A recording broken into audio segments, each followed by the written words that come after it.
नमस्कार दोस्तों, आप लोग कैसे हैं। उम्मीद है कि आप लोग ठीक ही होंगे।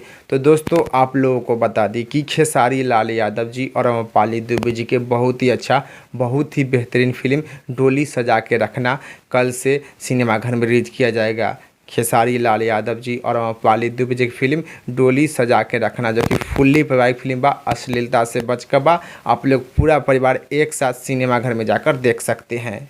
खेसारी लाल यादव जी और अम्रपाली दुबे जी की फिल्म डोली सजा के रखना फुल्ली पारिवारिक फिल्म बा, अश्लीलता से बच कर बा। आप लोग पूरा परिवार एक साथ सिनेमाघर में जाकर देख सकते हैं। तो आप लोग कल 2 सितंबर के खेसारी लाल यादव जी और अम्रपाली दुबे जी के फुल्ली पारिवारिक फिल्म डोली सजा के रखना के देखना नहीं भूलिएगा। तो आप लोग कल सुबह यानी 2 सितंबर के खेसारी लाल यादव जी और अम्रपाली दुबे जी के फुल्ली पारिवारिक फिल्म डोली सजा के रखना के देखना नहीं भूलिएगा। तो इस वीडियो में इतने, फिर मिलेंगे अगले वीडियो में। जय हिंद, जय भोजपुरी।